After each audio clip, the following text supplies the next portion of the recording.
Welcome, everybody. I am so happy to have Tara Putnam. Should I say Dr. Tara Putnam here Ooh, definitely say Dr. Tara Putnam officially. officially because this is a huge achievement and she's been studying for years to achieve this and has got a wealth of knowledge, lived experience. And so that's why we're here together again.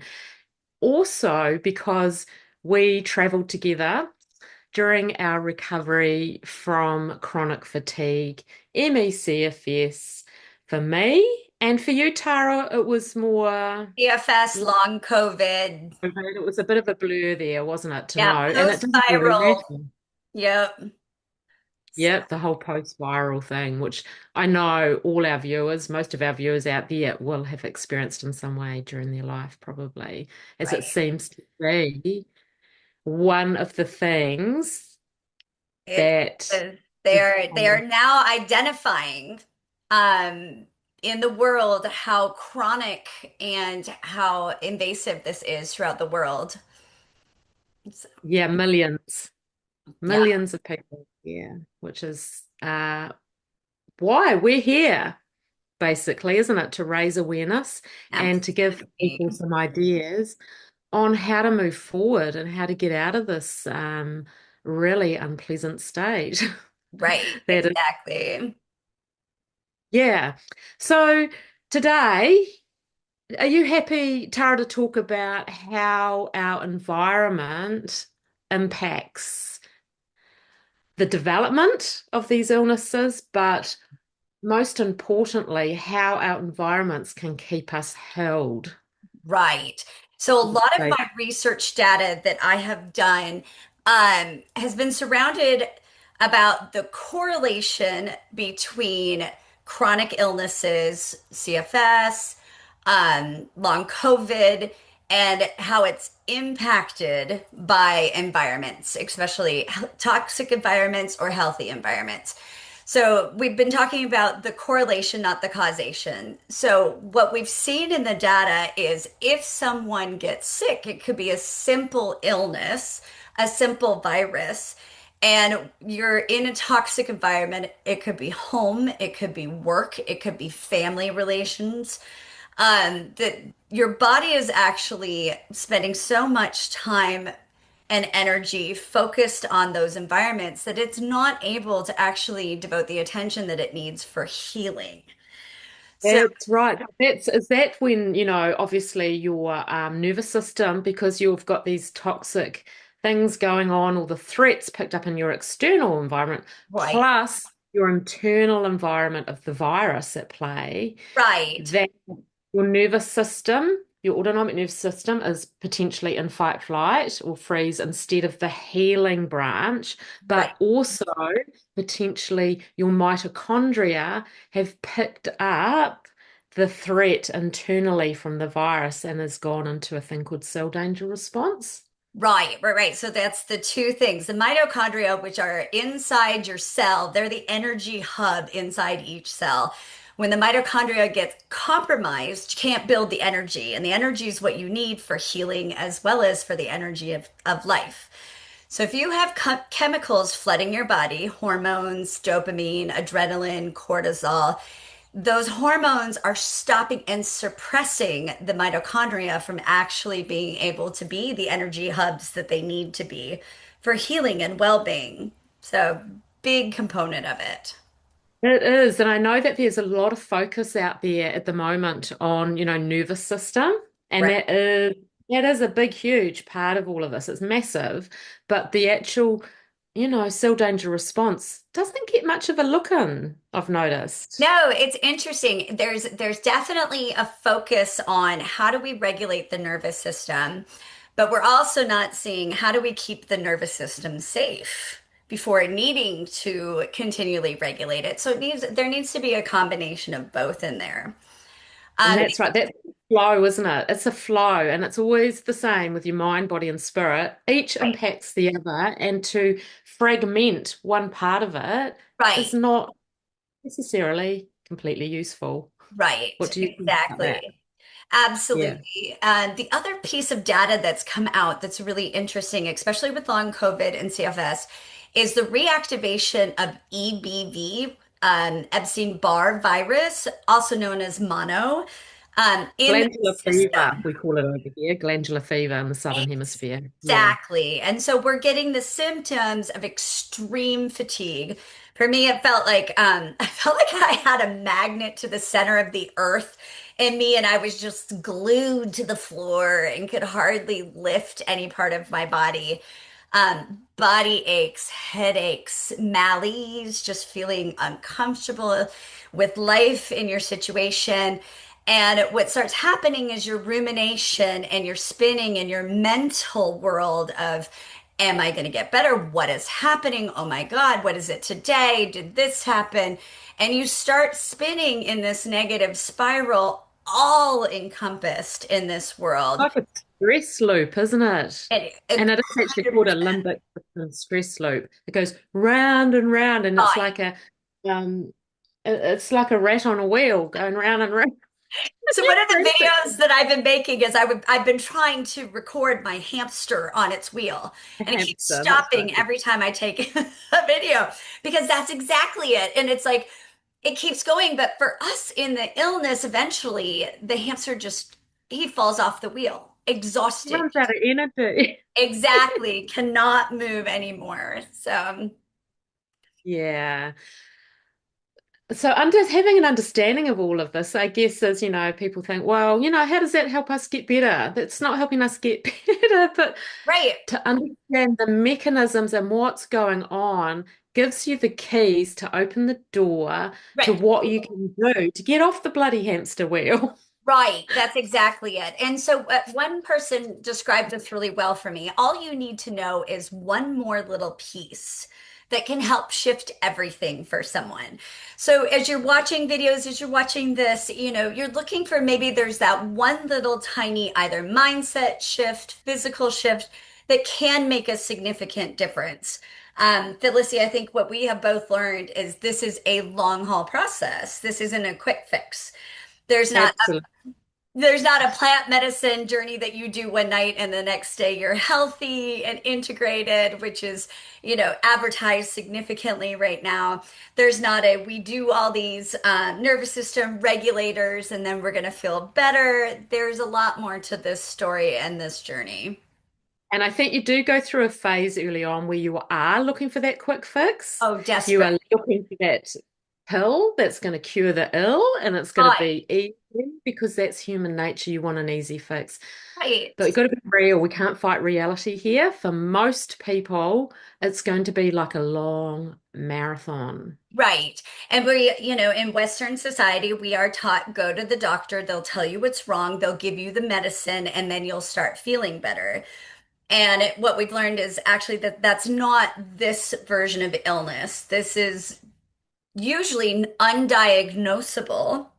It's starting to be diagnosed a little bit more, but there's not a quick fix or pill. So even with holistic health practitioners, they can go ahead and I had my medicine cabinet filled with supplements, Oh, hundreds, yeah. hundreds of dollars of Oh, supplements. yeah. And Yeah. through my healing journey, those got thrown out one by one by one. Like none of those were useful and beneficial. So, It's just like switching from the Western medicine idea of having medications, you right, know, go to supplements. It's the same thing in a different form. right, And sure, there's going to be some medications and there's going to be some supplements that might really help you. And right, everybody is different. This is an individual thing. We have common things, definitely, but it is a very individual journey. And it's discovering that those things may support right. recovery, but it's going to be a lot more complicated than that. Right, right, right. And I have found like the NAD supplement, or NAD booster super helpful. Vitamin B super helpful for me for maintaining long-term recovery. However, that wasn't a fix for me, but it long-term wise are the two that I kept because they are still supportive to my system. Same with me is magnesium. Definitely for sleep for me, magnesium glycinate. and mineral drops that I take every day, Yeah, and electrolytes that I do as well. But honestly, I've got my that's electrolytes right there. Yes. yeah. Mm, Okay, so let's get down to some nuts and bolts of what can be helpful for the people out there, and how they can identify in their environment what potentially right, could be a threat, right. what to do, how to approach it. And I know that this was something that both you and I had to really address in our recovery because we did have threats, um, That's significantly psychological, emotional, impacted. significant threats that we needed to address and eliminate. Right. And I'm so going to leave it up to you to So as talk we about talk all of about this. environment too, we're looking at a couple of components. We're looking at physical environment. So we're looking at are you an environment that's high clutter, high stress? Are you looking at an environment that might have mold or toxicity in the air? So that is part of it, as well as we're looking at our relationship dynamic within in the environment. And so um, this could look like relationships with a partner, relationships with your family. When it comes to children, your parents, we could also be looking at relationships with a boss or an authority figure or colleagues. All of these are actually going to directly impact your physical well being. So, for teachers in particular, a lot of my research data has been how policies and procedures in the education system aren't built for teacher health and well-being. We are given a schedule. This is what you're supposed to do, even if it's not what's best for the children in the room or for you personally. And you may be under threat of a constant administrator over you. And Now, what you're identifying there, and it's the same in nursing, I had the same. You're working in an environment that doesn't support your ability to stay aligned with what you believe in and what you value. And that is a real nervous system rubber and disruptor. right. So if you're a highly intuitive person or a highly empathetic person, which I am, you're getting flooded with multiple children's emotions and adult emotions in a single building, in a single classroom. And so you become highly attuned, but you're also absorbing, which gives you compassion fatigue, which is a documented phenomena that you are actually impacted by other people's nervous systems. And if you're in a high trauma situation, you're absorbing a lot of that trauma. So if you were to manage that environment in a healthy way, you would reduce how many kids are in your class. You would have outdoor nature time so that you had the ability to separate your nervous system from the children's nervous system for a time to regroup and recover. And you'd also have a healthier administration that would support that. So you're not waiting for an email ding and going into a panic fight or flight response because what if the administration is upset with you or so Yeah, you're breaking the rules. right, Yeah, that's yeah. exactly it. And so Rigid. then when we start looking at it as a family of origin system dynamic, you're looking at do you have healthy dynamics? Are you able to have healthy conflict and repair? Are you feeling obligated to communicate? A lot of what can happen is if you feel obligated to connect with family members where the dynamic may be toxic, as it's a high energy drain. And so when you're in your healing journey, taking time to either abbreviate those time frames, calls, time together, or even just say, for now, I need to use that energy for healing and recovery is actually an option that you can choose. Well, this is all about boundaries and setting boundaries. And this can be something that can be really challenging, particularly for people that have experienced trauma, because that's something that can be really challenging. And do Right. you know, can you explain why that is challenging? A huge part is abandonment in two ways. One, you don't want to be abandoned by anyone that you love. You don't want to be judged, shamed, feel bad about your choice to take time and space, misunderstood.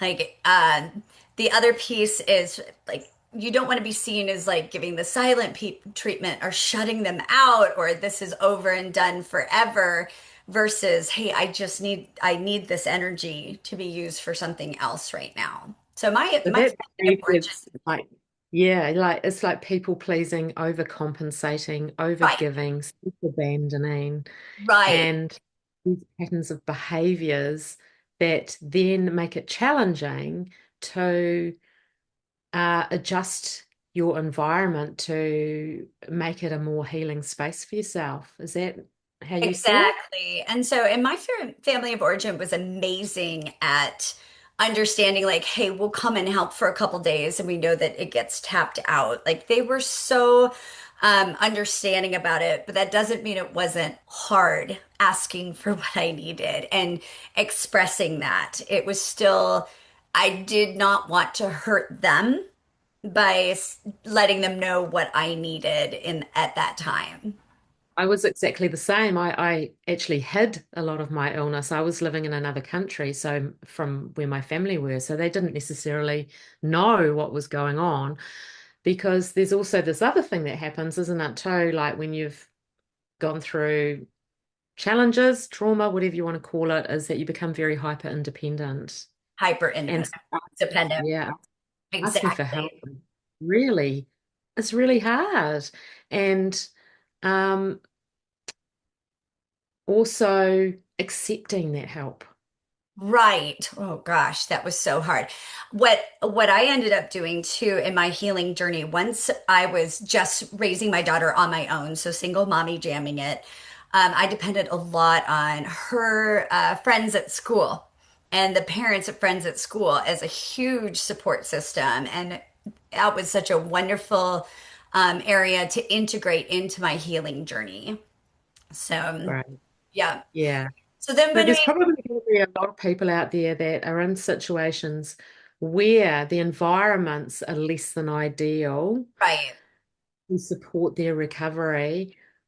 What would you suggest that they look at At the and start, I would say, start? This is a big the key one. piece of advice that I was given was I had a therapist just gently say, in 5 years from now, if nothing changed, if you were exactly as you are right now, would you be okay with that? It was heartbreaking because I wasn't okay with it.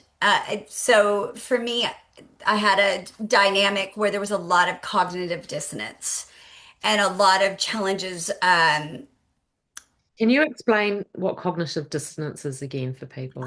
Yeah. So, cognitive dissonance is when you have someone who's telling you one version of reality, and your truth, your intuition, your soul is telling you a different version of reality. So, it's almost like something will be said, and you immediately want to Google search it or AI it. Like, is that reality? So, it's like a Get bald up. man telling you how to do your daughter's hair. Because he was a manager of a hair salon, a decade ago. And you're like, but I have girl hair, long hair. And like, it is so, Okay. So and it doesn't match up. Is it sort of a little bit like hypocrisy in a way? Is that one right, way of?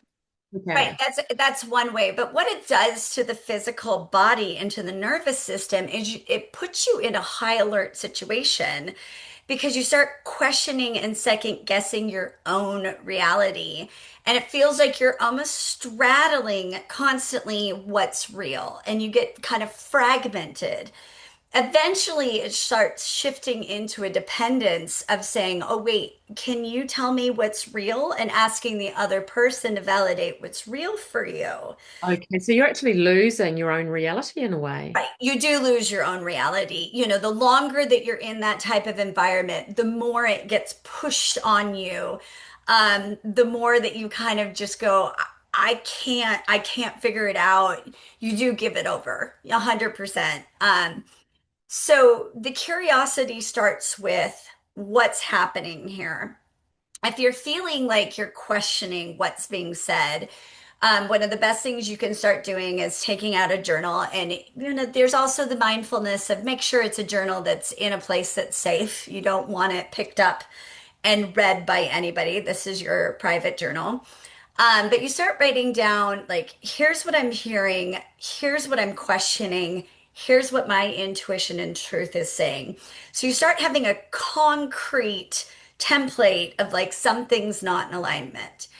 And to start with this is just getting curious.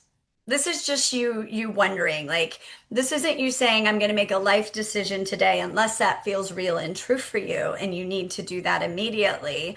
But it's starting to figure out what is impacting me because cognitive dissonance, toxic cognitive dissonance, can actually impact the physical system and take away the energy that's needed for healing. So, Yeah. yeah, And with the work that I'm doing with people, I'm noticing that there can be cognitive dissonance can be a big part, like something just isn't adding up and they right. don't have peace within. Right. The piece within, you start losing your connection to spirit, to, Yeah. for me, like I call it universe, God, that spirit, all of it kind of by nature. Um, when you're starting to hand that over to someone else and they start becoming that, whether they wanted that or not, doesn't matter. It's really not about the other person's behavior. We're talking about how it impacts us as a human being. Um, we find in the research data that there's a correlation of healing being stagnant and stuck if you are in an environment that is has a high level of toxic cognitive dissonance and uh, Okay. fights, flight, Okay. freeze, anger. Yeah. So the journaling can help reveal to you how much of there is of the cognitive dissonance going on. Is that the It's idea with the the, journaling side of it? as well as start training your intuition. It starts Okay. training you to start hearing your truth again. Is Yeah. so even if it's just put the pen to paper without any conscious thought and let it start flowing through you, then you're starting to build that bridge to what might have been muted and dulled in the situation. Okay. That's really fascinating, isn't it? Because for me, on my journey, it was like I kind of had a really good take on that, I feel. But for me, it was my body. I wasn't connected to my body and I Right, didn't listen. I was in a freeze state. right, So it was my body was screaming at me with a whole lot of symptoms, and I couldn't read them. I didn't know why. I didn't right, make that connect that it was actually something in my environment, not just my internal environment. Like I did have viruses and I had a lot of viruses over my life and leading up and physical surgery, physical threats, but the connection with the environment and how that was impacting my mental, psychological well-being and my spirit, I couldn't make the connection with my body and read, yeah, because that's how it feels. You go numb in a freeze state. right. And so awakening myself, coming out of that hibernation Mm, and so for me, it wasn't journaling. right, It was actually doing somatic things and feeling, learning to feel my feelings, the sensations in my body. So dance, yoga, stretching, breathing. It was the body to brain messaging that was important. So you see, we're all right. different, and I think that's a really important point to make that everybody has different things that are going to work really well for them. And I know that journaling is huge for a lot of people, but there may be a faction of people out there that that are in that freeze state that may find that somatic work, which is the body to brain messaging, is a good place to start as well. Definitely. And that's such a beautiful realization. So for me, I was a flight person. I would go, I loved my closet because I would go and cry in my closet. Like that was my safe place. Like that was my comfort zone. I even have memories as a child, like I would run and go hide in my closet as a child because that just felt more comforting, a small little cozy place. Um, I was also being told that my emotions were bad and wrong and negative, and I'm a highly emotional person, always have been. And so I am. right. And when I see it in my daughter, I love it in her. Like her tender little being, and nothing about it is wrong and there's no judgment in it. But I needed the cognitive understanding about what was happening because I was already feeling all the sensations so big in my body that I could hardly be in this body. So that's so fascinating how now I don't know the fight version all that well. So we might have to find a fight version. It tells us more. Yeah, yeah. Well, I think sometimes, I don't know, and I don't have the science behind this, you might have it. When you go into fight flight, I've experienced both with the whole earthquake thing. So it was definitely a flight. Like when an earthquake would hit, I'd want to run and try and find a safe place. Right. But I think that as you potentially get a little bit more resilient, maybe you're more likely to go into the whole fight thing. And that is when you're in that survival mode and something happens and you punch now and think later. So Right. that's an example of a fight reaction. So you might be having an argument with someone and you've been triggered, and instead of responding, you just get into that blah, blah, blah, blah, blah, and The a whole lot of toxic harm to be combat. done. Right. Yes, the Right. bomb. You drop the bomb. Absolutely. Oh my goodness. Thinking that that's Yeah, going to solve anything and it never does. absolutely. It can completely complicate everything and just make it Yeah, feel it even. is energy dumping on someone and it's taking your own energy and dumping it out that could be used in a much healthier way. Exactly. So I think, and I feel that perhaps both of us have probably experienced that in Right. some form as well. Right. Right. So, um, So the key is to get out of that fight, flight, and that freeze. right. And that's where Often the it's emotional regulating techniques come in. And it's okay. Would you also, like to share some of those? right. Well, so there's two pieces. There's identifying, is this an environment that I can use these techniques? Or is this environment or person that I'm around too toxic to be able to utilize these? So that's step one. So if you're engaged in a toxic dynamic and this is not a safe enough dynamic to use emotional regulation techniques to come back to center and grounded, then that means remove yourself from that situation. Couple of my favorite emotional regulating techniques is the ice pack on the forehead. That is one of my favorites. So if with being a highly emotional person, if I am hyper flooded with emotion and I am having a hard time just coming back into my body, I crack an ice pack and put it on my forehead. The other, or on the back of the neck, the other option is just hold an ice cube and count to 10. And that's just Okay. a way that you're getting out of your reptilian brain, out of your amygdala and reptilian brain, and coming back into your frontal cortex and being able to feel where you are. That is one Yep. of my ultimate favorites. So we talk about trauma markers frequently when even if it was trauma in childhood, if it was trauma in a relationship, if it was a trauma post relationship, we can have sights, smells, sounds that can reactivate a heightened response. So it doesn't even need to be in the toxic relationship anymore. And so finding one of those emergency regulators is great.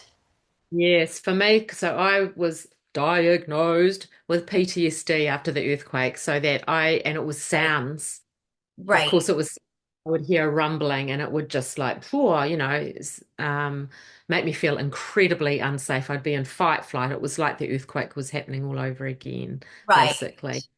And so what helped? me with that, and I'd be really interested in your take on this, is like gentle exposure Right. over time to noises that were similar, like a truck rumbling down the road.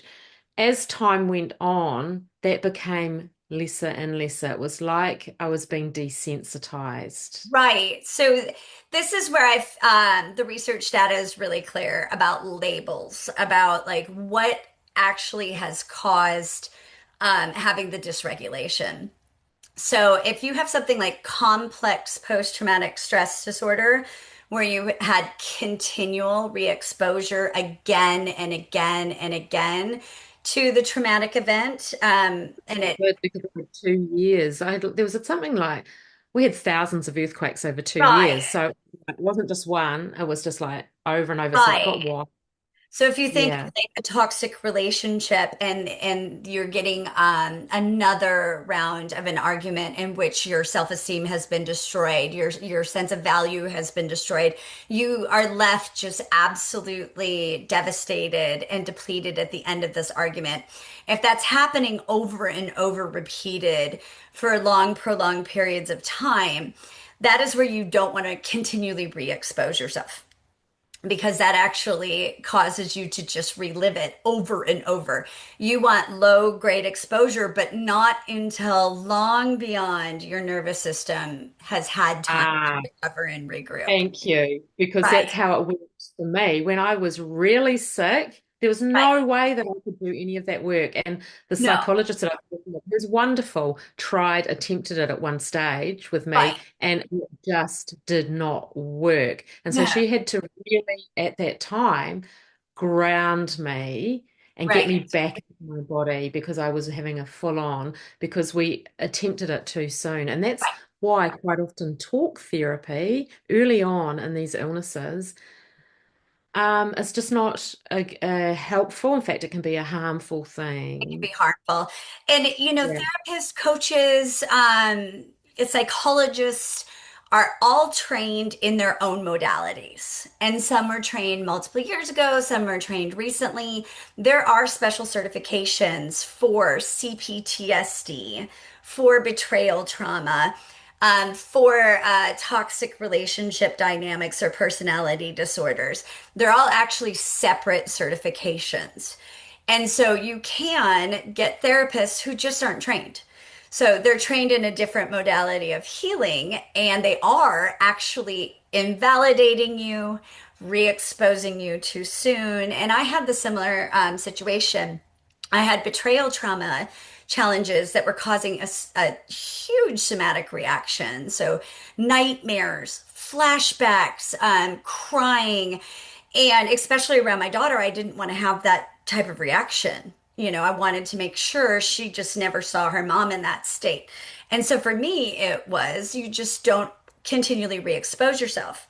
Well, I had a therapist who said, no, you need desensitization.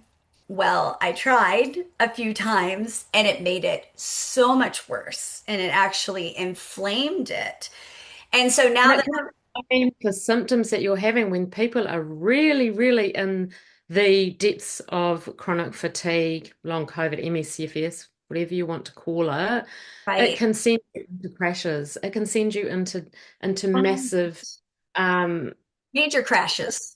reactions. And so to tread carefully with this, Right. So little by little, when I finally gently. did the research data behind it, which was great, and then found some therapists who were trained in like internal family systems and brain repatterning systems, um, even EMDR, they said, don't go there yet. But then Yeah. that is desensitization in a safe environment when you're starting to even heal. And so small desensitization. So I had a trauma marker, which was a black BMW. So I'd see a black BMW and I'd have a full physiological response, which is so irritating because you're like in Austin traffic. Do you know how often you see a black BMW? And you're like, God, I just want to drive home. Yeah. It's out of your Consciously, control. Right. Consciously, no one chooses to have a reaction like this. This is not something that's just like, This oh, is, but this is a unconscious, subconscious reaction. It's your autonomic nervous system, and you don't, it's not, right. yeah.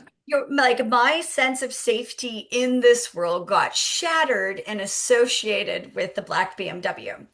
So Mm.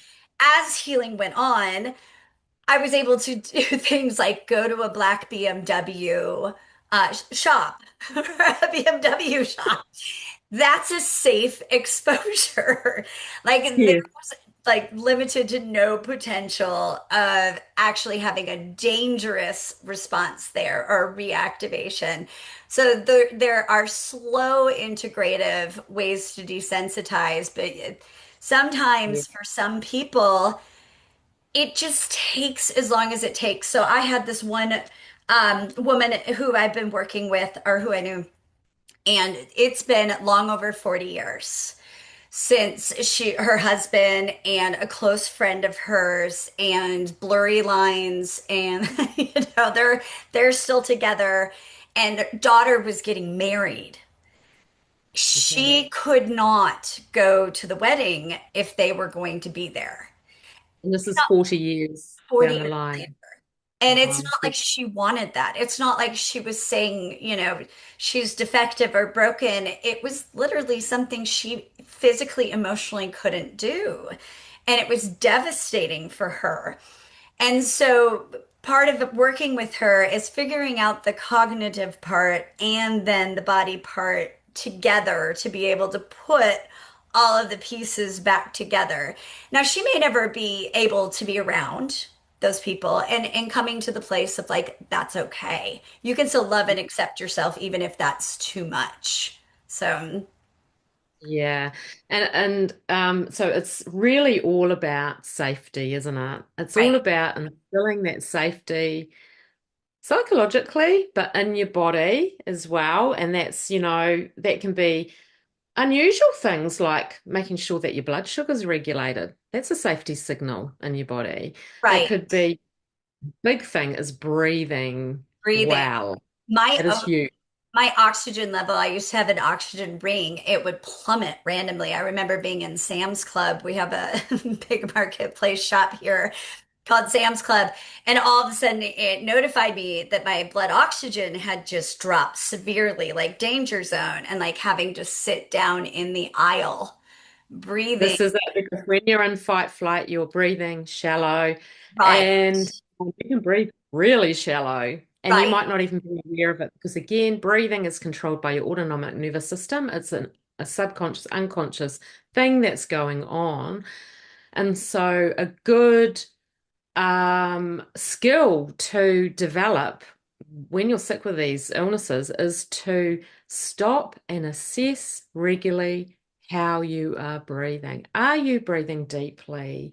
Are you breathing regularly? Because that is such a huge safety memo to your nervous system because breath is the dimmer switch of your right. autonomic nervous system. I just really want to say that because it's Right. just, No, and I for me, think people what just like, I oh, you breathe. Everybody breathes. Not a big deal. It no, is. what I needed to do is I had on my phone a breathing app. And every hour it would ping and it would remind me to check in with my breath. And I also had one that would remind me about my blood sugar. Have I had protein and healthy carbs? Because I was struggling to gain weight and I became very, very unhealthy in my weight. I couldn't You gain. were tiny. I can Oh my remember you God, I was so eight. healthy. Oh my goodness. And so I had those two Name of notifications the on app. my Have you phone. got the name of it? The name of the app? It's called breath work. Breath work. Shall we put that underneath so people can see? So Definitely. that was breath work for the breath. What about I love the blood sugar one. What was that? Honestly, I used a daily affirmation for that one. So it would ping 5 times a day with a positive daily affirmation. And I mentally associated with have I had healthy carbs and Okay. Okay. So it was like, yeah, an association. Great. Yeah. protein. Yeah. So, Okay. Well, I guess this is probably, shall we sum it all up now? Because I think we've sounds covered good. quite a bit in it about environment, about how the importance of um, identifying threats in your external environment, also in your internal environment, and how to manage those Right, and how to do it in a safe way. Because when you are physically challenged, which you are with these illnesses, because these symptoms really are real, whether they are being produced to right, protect you or not, they're real, and you need to instill that sense of safety for your brain and your autonomic nervous system to come out of this. right, right, right. Do you want to sum up in another way, Tara? Because No, that's exactly it. Body, mind, spirit, environment needs to be safe for the totality of your being to get back to health and wellness. You know, the body is screaming at you. Something's out of alignment. And it is. It's get curious to find out what is out of alignment and then what are gentle, small shifts that we make to slowly come back into full alignment as best full we line up can. mind, body, and spirit. It's Right. like woo, the whole All of the thing. above, right? Yeah. And No, that's why it takes a while. And that's why it can be different for everybody. right. And we'll come back into Thank you. the next topic next time. Yes, yes, we'll come back and we'll talk again. I've really, really enjoyed it. It's so good to see you again. You too. Have a great rest of your day. You We'll see you too. later, Tara. Bye-bye. Bye.